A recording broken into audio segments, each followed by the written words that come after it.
Lesson 4, financial intelligent investors know how to minimize the predatory fees and taxes by investing wisely and utilizing good brokers. There's a word called churning. What is churning?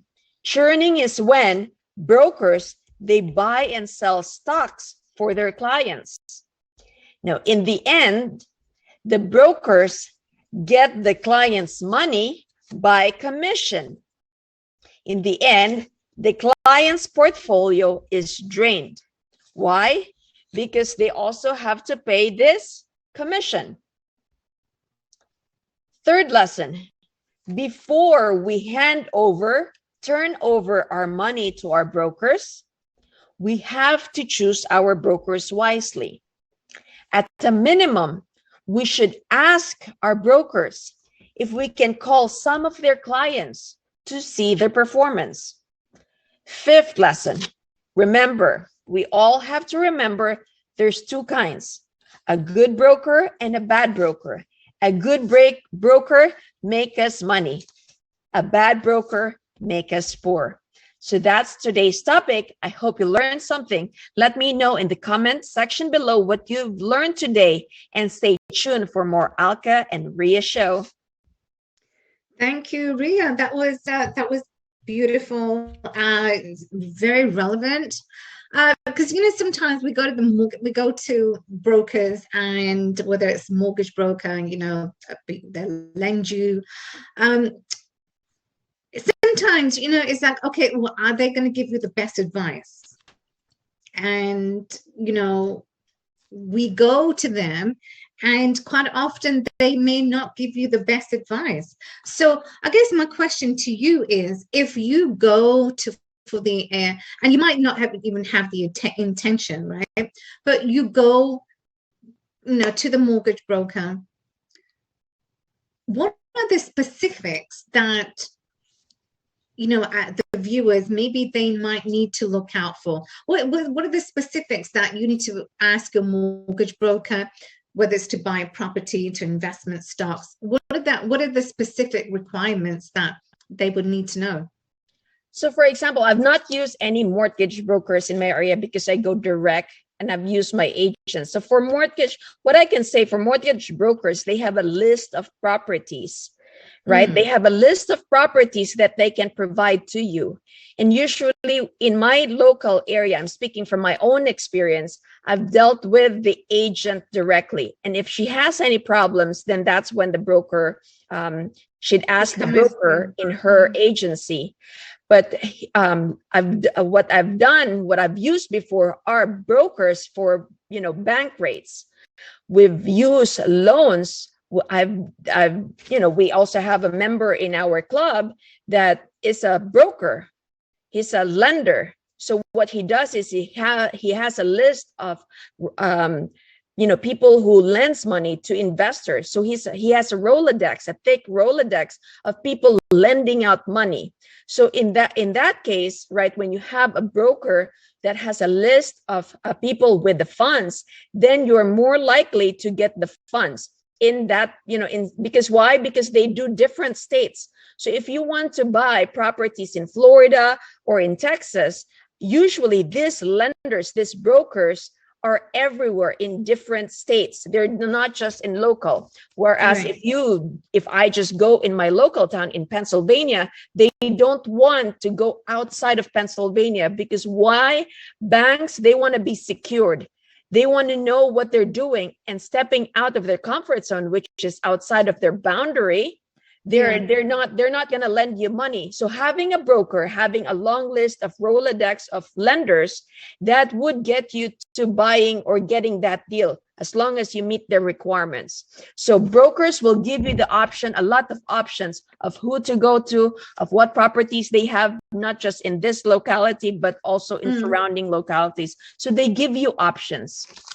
Right, exactly. So I guess, if you have a list of vendors, and I guess it's always good to have, a list of vendors that you might, you want to contact, because it could be anything.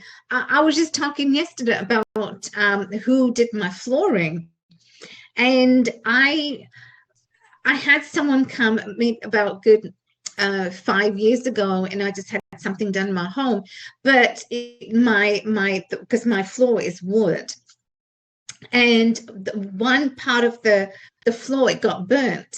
So naturally, I had to get someone to come and replace my wood.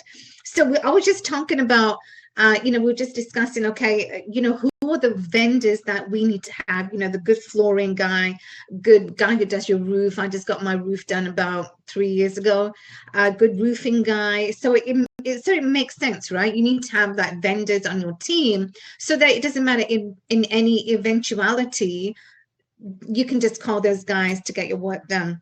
So if you have contacts, I guess it helps to have contacts, but Ria? Yes, that helps. For example, yes, that's correct. So for stocks too, there's a lot of brokers, but usually, from my experience, I just do index fund. But with the wealthy, they have one big guy, one big broker that does manage the money for them. And because I'm not in that stage yet, so I don't have a good broker that would make my money work hard for me. So what I've done personally is I've just invested it in index fund, my retirement account, the money that I contribute to my retirement, because my employer was giving us money, a matching money. For example, if I put in $1, my employer gives us 50 cents. So that's my only money in the stocks, and the rest of it I deploy in apartments. So I don't have a lot of experience as to having a good financial broker, because I'm not in that category. I'm not in that stage yet where I would hand it over and let them play my money for me. I usually get educated and play the money that I have. Oh, right, exactly. And we've talked about this many conversations ago, is that, it doesn't matter what investment you want to get into, whether it's real estate, whether it's stocks or bonds, crypto, Bitcoin, any kind of investment, but you need to educate yourself. And that is going to be very important, because without education, without knowledge as to what you are getting into, especially if you're a beginner and you want to dabble into these investments, education is, you have to have the knowledge, because otherwise you will lose your money, and that is not what we want. We want you to play it safe. We want you to, well, actually not play it safe, because there's no reward without taking risk, right? There's no reward without taking risk. So you playing safe is a guaranteed way to lose money too, because of the inflation. Yes, it is. So you need to educate yourself. So education is going to be the key to any investments that you will be making moving forward. So Ria, I really appreciate you sharing that, because guys, did you take a lot of notes down? Because that was valuable. So Ria, thank you. And friends, you know what? We want you to share with us, what did you get out of this conversation, and how does that relate to you? Because every conversation, we want to ask you as viewers, how is it relating to you, and where are you right now in your journey? So everyone, we're all at a different place in our life, and we want to hear from you so that we can keep on supporting you and imploring our knowledge to you.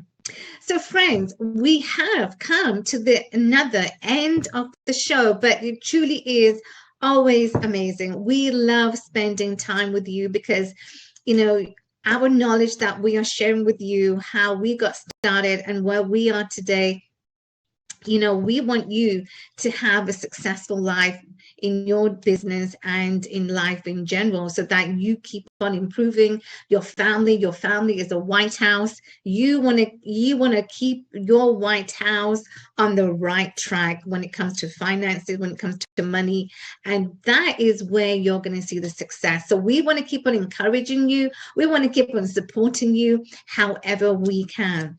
So friends, we will see you tomorrow, same time.